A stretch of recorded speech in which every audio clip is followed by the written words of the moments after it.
desde San Miguel de Allende, Guanajuato, hoy día del amor y la amistad, 14 de febrero, para todo el mundo. Bien, como ustedes saben, el yoga tiene 8 miembros o angas, ¿verdad? Son Yama, Niyama, Pranayama, Pratyahara, Dharana, Dhyana, Samadhi.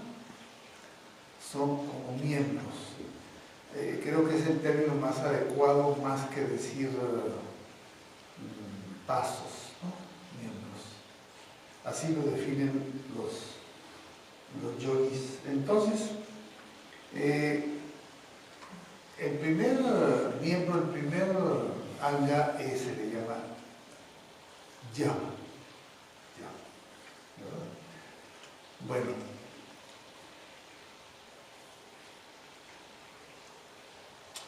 Yama son una serie de disciplinas que de hecho uno las ve en todas las religiones. Por ejemplo, tiene varios puntos aquí. Ahimsa es uno de ellos. Ahimsa es la no violencia. Himsa es violencia, A es no. ¿Verdad? Ahimsa, no violencia. Como nosotros decimos, también tenemos eso, ¿no? Un prefijo que anula. ¿Cuál sería ese prefijo? A. La A también, ¿verdad? Agnóstico, y etcétera. Entonces, bien, la no violencia. La no violencia no es solamente en el aspecto físico, sino se refiere a la no violencia tanto en el aspecto de pensamiento, palabra y acción. Uno puede ser violento con los pensamientos, ¿verdad? Tener pensamientos violentos, agresivos, o con las palabras, o bien en los hechos mismos. Entonces se refiere a esos 3 aspectos, el pensamiento, palabra y obra. Y, por ejemplo, también, por extensión, el odio, la envidia, la codicia, la envidia, ¿verdad? Todo eso,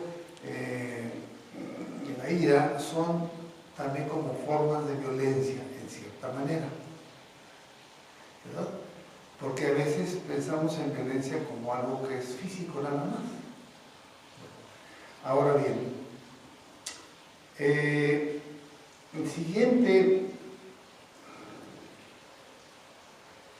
se dice que si uno practica la ahimsa, la no violencia, en esos 3 aspectos, prácticamente nadie puede hacernos un daño, ningún daño serio. De alguna manera, el ser pacíficos, amorosos, amables, nos protege, ¿verdad? Nos protege. Muy bien. Ahora, la siguiente es Satya, todo esto dentro de Yama. Siguiente, decíamos, es Satya, y se refiere a un compromiso con la verdad. Comprometernos con la verdad. Es muy interesante esto porque básicamente se refiere a que debemos ser congruentes entre lo que pensamos, lo que decimos y lo que hacemos, ¿verdad? Porque a veces pensamos de una manera, decimos otra cosa y hacemos otra. Suele suceder a veces, ¿verdad? Entonces no es fácil, pero es importante que seamos pues congruentes, que lo que decimos sea verídico, por supuesto, y que además sea sentido, que uno lo sienta, no más decirlo por decirlo, ¿no? Puedo decir una verdad, pero si no la siento, entonces no es a lo que se refiere aquí. Así que tiene su profundidad esto, ¿verdad? Entonces, sentir que algo es verídico, y es verídico, entonces sí, pero si no lo sentimos, no tiene caso decirlo. ¿Tiene sentido para ustedes eso? Sí. ¿Lili? ¿Tania? Entonces, bueno, dice, El siguiente es asteya. Todo esto entre lo primer anga, ¿verdad? Que es yama. Asteya es decir, no robar. Pero no solamente cosas materiales. Uno puede robar ideas, por ejemplo, ¿no? Derechos de autor, ¿verdad? Hay gente que se roba. O por ejemplo, si vemos una cita o una enseñanza, decir de dónde procede, no decirlo como que es algo que uno ha descubierto, ¿no? Entonces está bien, ¿verdad? Decir, en el Bhagavad Gita dice esto, en la Biblia dice esto, en el Geranda Samhita dice esto, ¿verdad? Está bien, ¿verdad? Perfectamente, pero no así como, porque hay muchos autores o expositores que piensan por cuestión de ego, están difundiendo una enseñanza como si fuera propia, ¿verdad? Y eso no es así. O sea, pues es algo que no corresponde a lo que es el compromiso con lo que es el asteya, o sea, el no robar. También se dice que la codicia es como, también es una, por extensión, está dentro de eso de robar, porque la codicia implica querer algo que los demás tienen, ¿verdad? Yo quiero esto que tiene otra persona, pero con ese sentido de codicia, ¿no? De poseerte. Entonces por extensión, es también una forma indirecta de robar, o por lo menos sería como algo que está por llegar ahí, ¿verdad? Es decir, el que codicia, si no consigue por medios honestos lo que quiere, pues puede llegar a robar, e inclusive a matar, ¿no? Sucede. Puede ser individuos o países, ¿verdad? La codicia hace que invadan otros países y, en fin, igualmente como individuos. Siguiente es brahmacharya. Brahmacharya aquí se refiere al control de los sentidos, ¿verdad? El control de los sentidos y el control de nuestras energías, el tener, es decir, y se refiere a controlar la energía sexual, o sea, en el sentido de no derrochar la energía sexual, sino en su forma más básica es usarse para la procreación, ¿verdad? Y bueno, puede ser como una fuente de placer, pero el solo hecho de derrochar la energía se va perdiendo vitalidad y capacidad intelectual.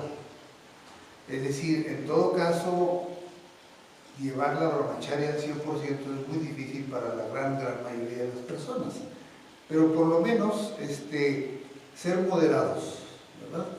Moderados, y quizás los que tengan ya esa inclinación, ese poder de voluntad, bueno, transmutar esa energía y no dejarla que se quede en los chakras inferiores, sino que dedicar una energía a los chakras superiores. Es decir, los chakras inferiores son los 3 primeros chakras, que serían Muladhara, Svadhisthana y Manipura. Son todavía los chakras que nos atan a lo terrenal, a la conciencia corporal. Pues si uno no controla su energía sexual, generalmente hay un arraigo muy fuerte a lo material y una identificación muy fuerte con el cuerpo. Y esa identificación tan fuerte con el cuerpo trae como consecuencia un miedo muy fuerte también a la muerte. ¿Por qué? Porque se cree que al llegar a esa etapa de transición, que en sí no es una muerte, piensan que se acabó todo, porque ya, ahí terminó todo y la gente le da mucho miedo. Por ejemplo, en Occidente no nos gusta hablar de la muerte, no es un tema, ay no, vamos a hablar de la vida, ¿no? Pero en Oriente sí se habla también de las dos cosas, de la vida y de la muerte. En el sentido, pues, de que somos pasajeros en el cuerpo y que debemos, pues, aprovechar nuestro tiempo al máximo. ¿Por qué? Pues porque es 50, 80, 100 años, es muy corto, parece mucho pero no lo es. Entonces nos invitan pues a eso, la brahmacharya, es que esa energía la podemos aprovechar en aspectos creativos de otro nivel.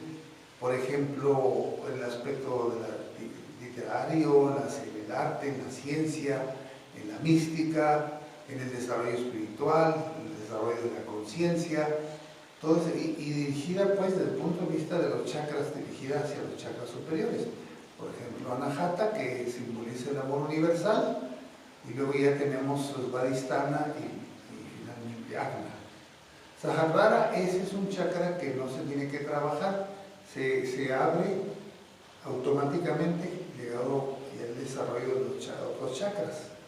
¿Sí? Así se nos enseña. Sí, es un poquito abstracto esto, pero bueno, parece que no tiene sentido práctico, pero sí lo tiene. Es decir, obviamente, por ejemplo, en la juventud muchas veces se derrocha la energía, no solamente en el aspecto sexual, en muchas formas, ¿no? En cosas que no dejan ningún beneficio. Y entonces se va perdiendo capacidad intelectual y capacidad de discernimiento con los años, ¿verdad? Entonces, el que no aprovecha su juventud para una vida significativa, pues va a tener muchos problemas en un futuro. Eso sucede, es muy común. Bueno, muy bien.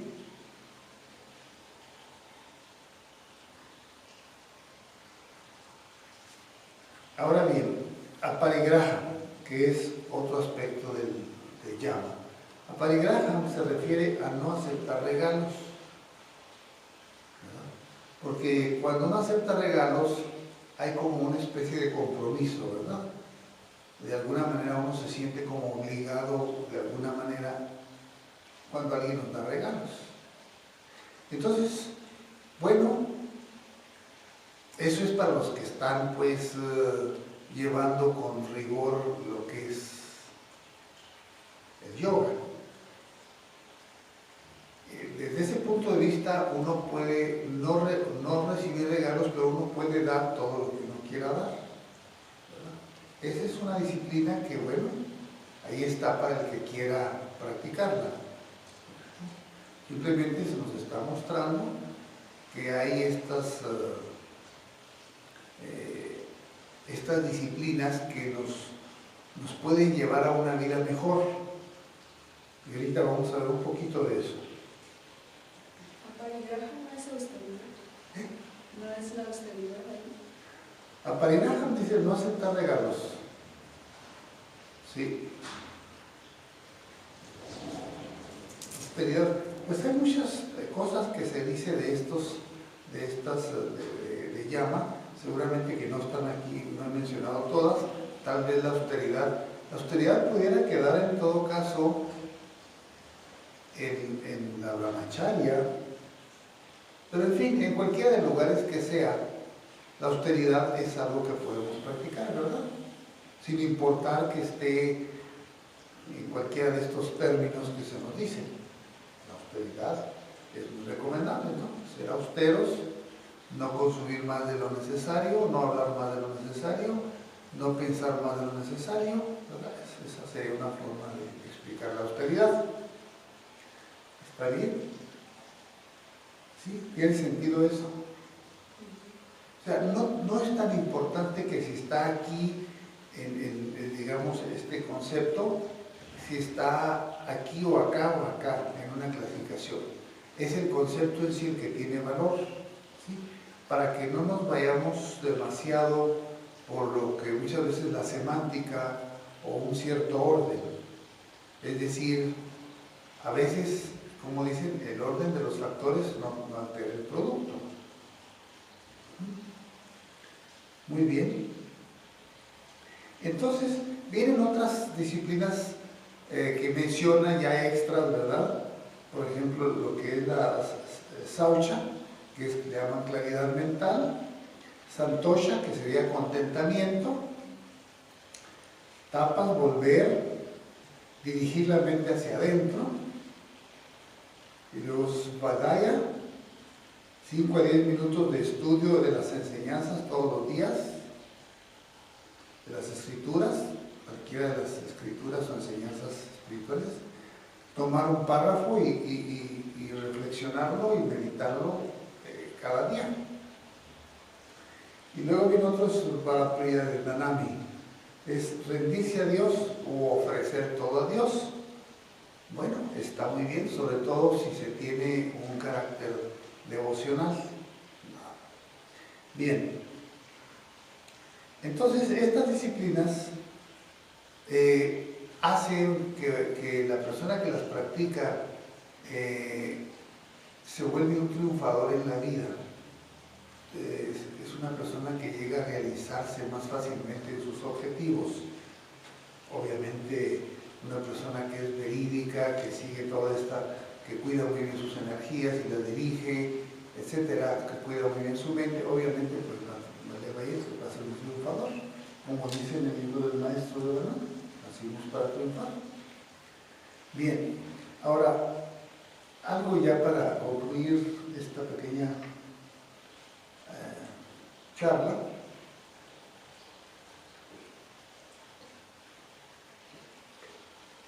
La iluminación. A ver, vamos a hacer aquí algo muy interesante. Se nos enseña que el propósito verdadero de la vida es ¿qué? La iluminación. ¿No es así? Bueno, ahora, ¿por qué es tan importante la iluminación? ¿Por qué? A ver también, como usted lo comprende, ¿por qué es tan importante? ¿Por qué se dice que es el único propósito? Así lo dicen las enseñanzas. Porque se deja de sufrir, se dejan los apegos, me supone, y uno ve la vida de otra manera, con más armonía. Sí. Bueno, bien. A ver, Lili.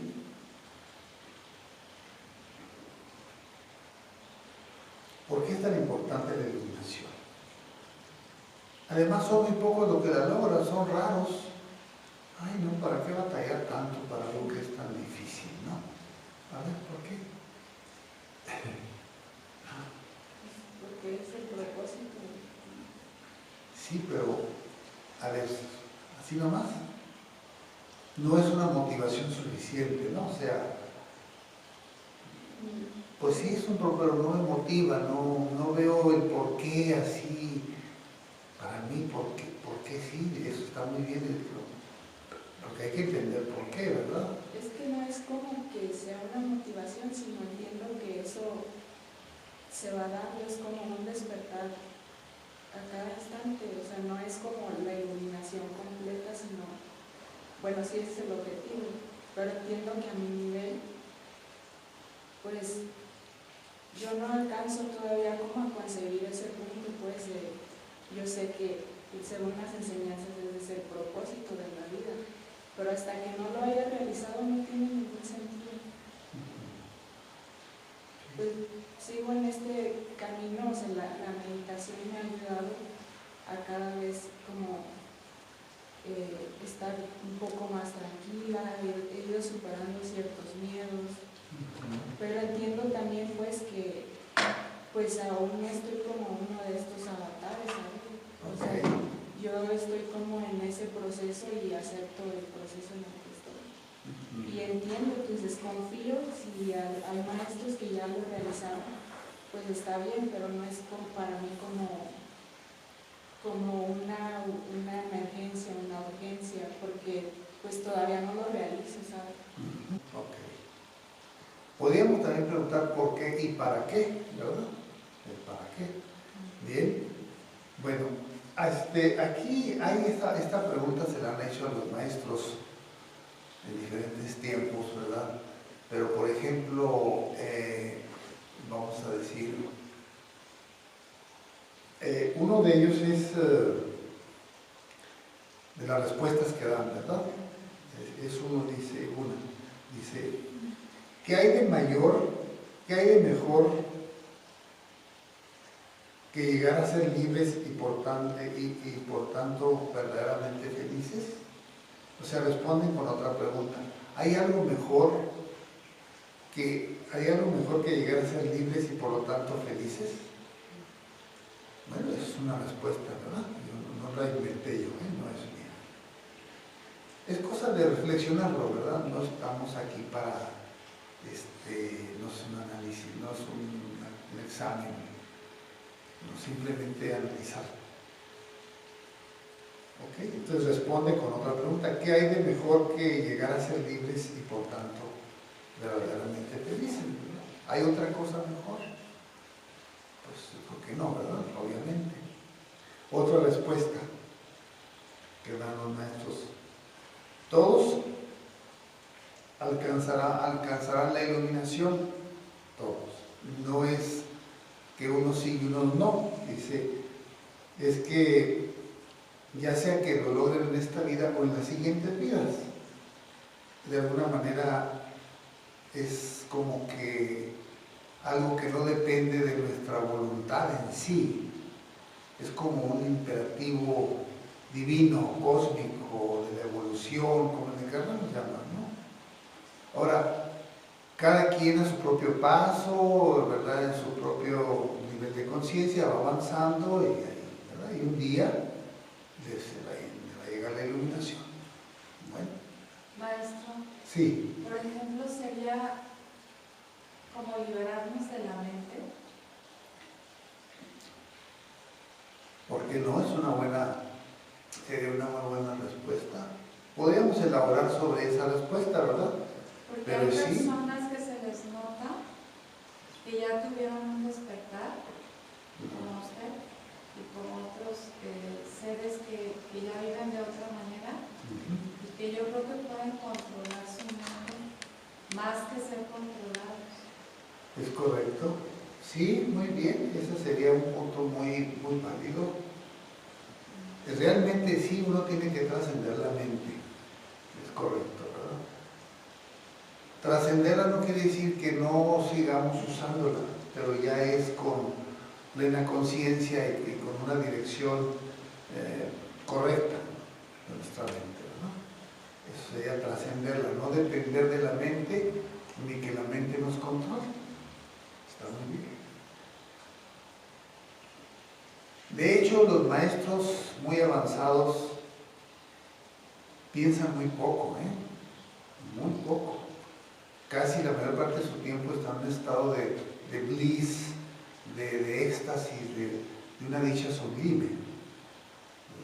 Y se les ve en los ojos, parece que se las tornaron. Digo, más por decirlo de alguna manera, ¿no? Hay algo ahí en su mirada, ¿no? A veces a mí me pasa también. Entonces, así es. Entonces, bien, buena observación, ¿verdad? Trascender la mente. Ahora, hay otra respuesta. Esta la dio una persona que es un intelectual muy metido en los estudios vedánticos. Dice, dio una respuesta muy buena también, excelente, pero muy práctica, porque él dice: no importa cuándo se llegue a la iluminación, número uno, ¿verdad? No importa cuándo se llegue a la iluminación. Los beneficios que uno va logrando cuando uno va por ese camino, ¿verdad? Como por ejemplo la paz mental, el discernimiento que va mejorando en nuestras vidas, la claridad mental, la pureza de nuestras emociones y la compasión que desarrollamos, la comprensión de la vida cada vez mayor, la fortaleza que uno va sintiendo, ¿verdad? El lograr una vida con significado, ¿verdad? Entonces, todo eso hace que valga la pena pagar el precio de la disciplina. Pues cuando llegará la iluminación, y llegará o no, el solo hecho de que conforme vamos avanzando, practicando las disciplinas, vamos desarrollando todas esas cualidades, lo cual es ya un beneficio enorme, ¿no? Poder tener una mente lúcida, clara, un corazón cada vez más limpio, acciones más puras, más altruistas, el gozo y la fortaleza interior. Bueno, yo creo que ya eso solo ya valió la pena, ¿no? Entonces, esa es la respuesta que da. Entonces, vale la pena el dolor de la disciplina. Y alguien dijo que el dolor del arrepentimiento es mucho mayor que el dolor de la disciplina. O sea, que un día diga uno arrepentido, pero ¿por qué no seguí los consejos que me dieron, no? ¿Por qué no le di a mi vida un sentido si me dijeron cómo, por qué? Y no lo hice, me distraje en una vida superficial, materialista, sin sentido, dice, porque ese remordimiento duele hasta el alma, según se sabe, ¿no? Entonces, mejor pagar el precio de la disciplina y simplemente hacer ejercicio, ¿verdad? Ay, la inercia, el cuerpo se resiste, ¿no? Ya que entra en calor, como que ya le gusta. Entonces, en el sendero que estamos nosotros, espiritual, cada vez se va sintiendo, es decir, como que llega un punto en que ya me gustó esto, no, yo no suelto esto. Sí, así llega.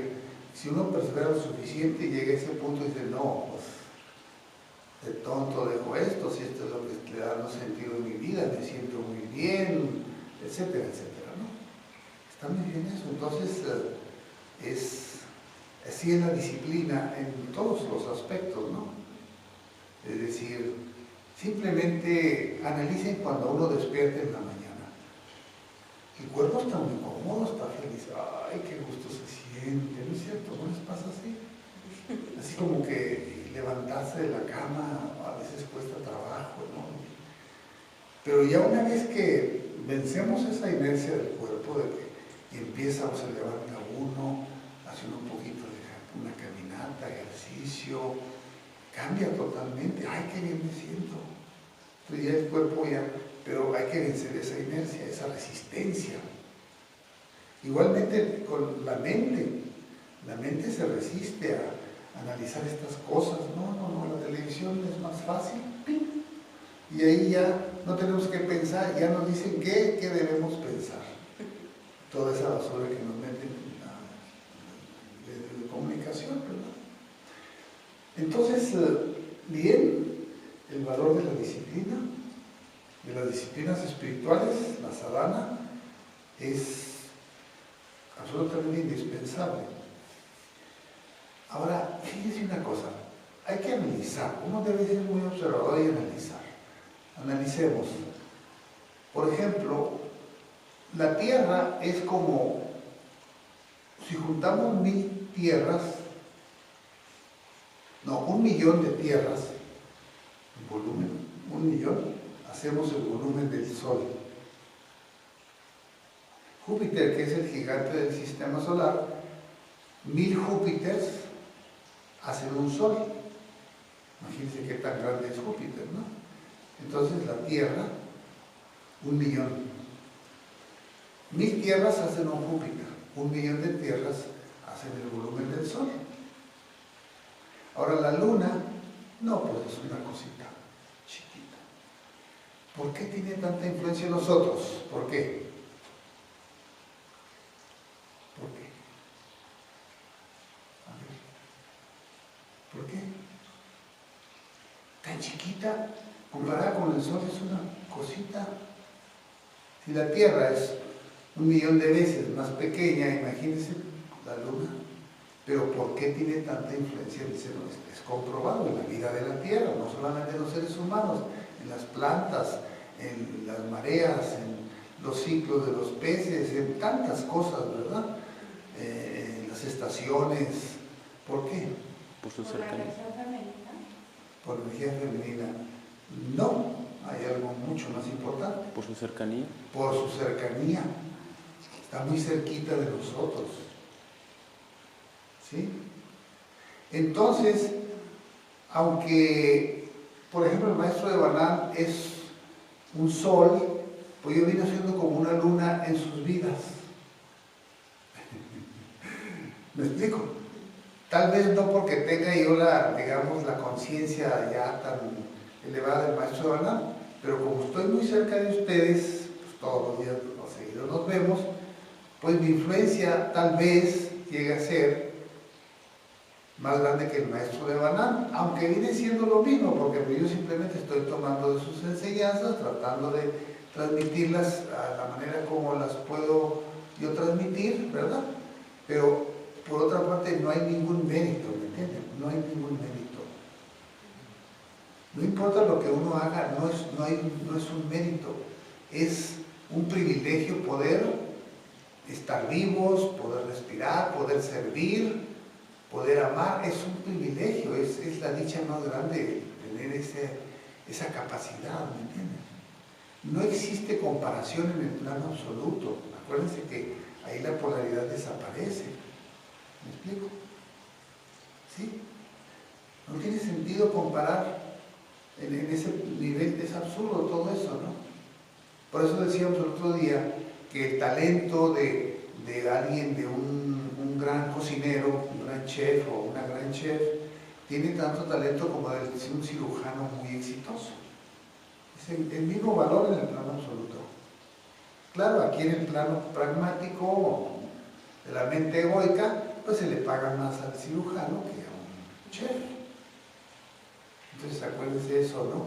Llegado a ese nivel, ya no importa nada de esas cosas.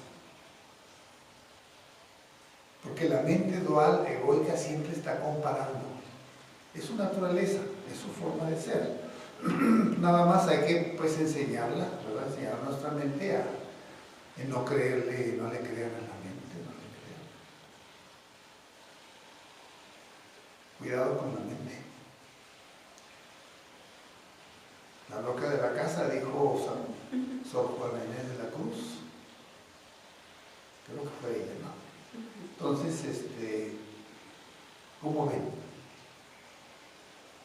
Cuidado con la mente, porque cuando nos pensamos ya nos envolvió y un pensamiento nos lleva a otro, y se brinca a otro como los changuitos, ¿no? Brincan de una rama a otra, así anda la mente, llega un pensamiento y luego se agarra de otro y de otro y de otro y no para, hasta que ustedes le dicen, hey, momentito.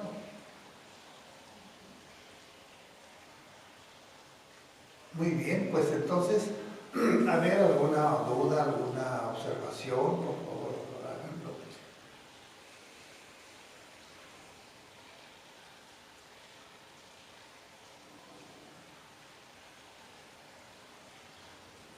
Por eso, miren, es decir, el ego siempre está comparando. Y entonces caer en la trampa del ego es algo terrible, porque entonces de ahí viene el complejo de inferioridad y de superioridad, inconscientemente o conscientemente. Y entonces el ego siempre quiere sentirse que es mejor. Y si está complejado que se siente menos, pero es otra forma es como también una falsa humildad. No, es que yo es como nada más, no es auténtico, es como una humildad falsa. Es un juego del ego también, cierta humildad. Porque la humildad en sí no tiene que ver con una conceptualización, con un pensamiento. Así que no hay razón para sentirse inferior o superior a nadie. No tiene sentido eso. Por eso la observación de la mente es muy importante. De ahí pues el sadhana, ¿verdad? Todo lo que hacemos, la devoción.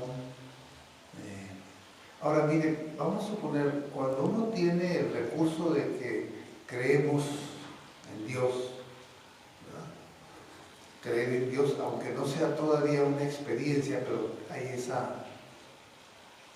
concepto, pues conceptualmente, entonces, bueno, pues entonces en esa creencia se acerca uno a eso que creemos que es Dios, cada quien en lo suyo.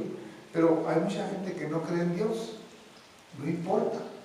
Ellos creen, o pueden creer, y nosotros otros también, ¿verdad? Pueden decir, aceptar que hay una, pues ellos se puede aceptar más bien el término conciencia o inteligencia, ¿verdad?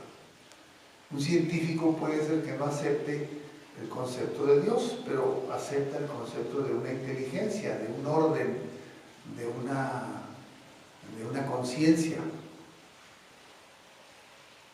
¿Sí? ¿Está bien? No hay ningún conflicto.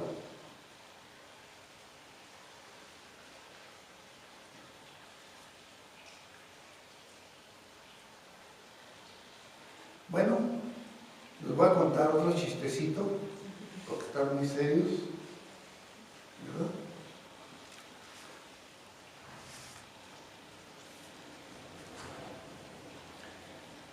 Entonces, ¿quién será mejor, el maestro de Banar o el maestro Shankara? ¿Quién es mejor? A ver, digan. Pues es el mismo. Es el mismo. Somos uno, ¿no? Entonces, Sí, exacto. Pero hay gente que dice, no, es que este es mejor. Y luego los instructores, no, este instructor es mejor que este otro. Sí, eso es muy común, pero es una tontería de nuestra ignorancia. No tiene caso. Yo no soy ni mejor ni peor que ustedes, ni ustedes tampoco. Ese es un juego de la mente. Las cosas son como son. ¿Sí? Que vamos libres por el mundo de todos esos prejuicios y tabús que traemos ahí, ¿no? De eso se trata. Libres. Esa es la iluminación. Ser seres libres, muktas, dice en terminología de yoga. Es que es un mukta, es un liberado. Es ¿verdad? Así es. O una liberada. Hay unas mujeres muy liberadas, como ustedes ya van en camino. Bueno, pues es un chistecito, siempre me gusta a veces, porque dejan una enseñanza. Aunque son chistes, pero hay chistes que tienen una enseñanza. O no sé si chiste o una anécdota.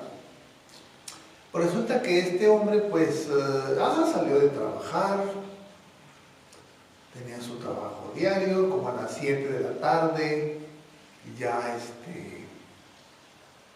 iba rumbo a casa y bueno, se le ocurrió pasar ahí al bar de la localidad, ¿verdad? A tomarse un trago, dice, un trago rapidito. Bueno, se tomó un trago, pero como se empezó a marear, pues otro trago, y otro trago, y ahí se tomó unos cuantos tragos. Cuando menos pensó, las 2 de la mañana. Los borrachos se parecen a los yogis en que pierden la noción del tiempo, de diferente manera. Bueno, dice, es que en la casa tenía una regla de que había que llegar a las 10 de la noche con la esposa. Y bueno, pues ahí ve el hombre todo mareado. Como puede, va zambaleándose en un planeta que es redondo, imagínense ir caminando en un planeta redondo, con el pilón que gira, híjole, pues ahí va. Y resulta que ya casi para llegar a la casa se cae en un arbusto ahí y se raspó toda la cara, ¿no?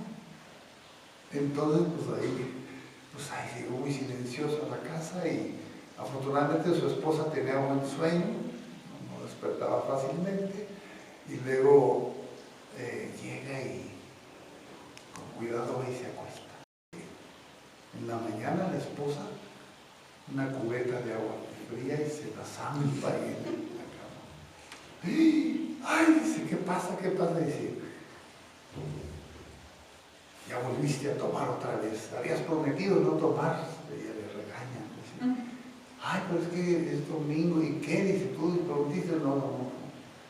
Pero no, te juro, si no tomé, no he tomado. Dice, entonces lo agarró y lo jaló, lo llevó al baño y le mostró el espejo.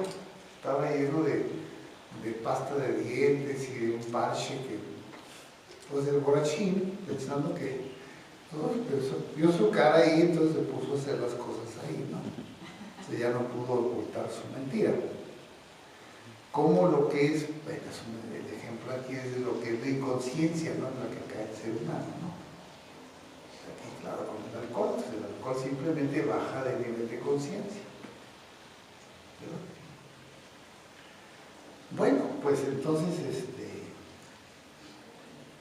hay que subir el nivel de conciencia, no bajar de conciencia. Por poquito estar muy atentos. Entonces, dirigir nuestras energías interiores es muy importante. Es lo que la Raya Yoga nos enseña.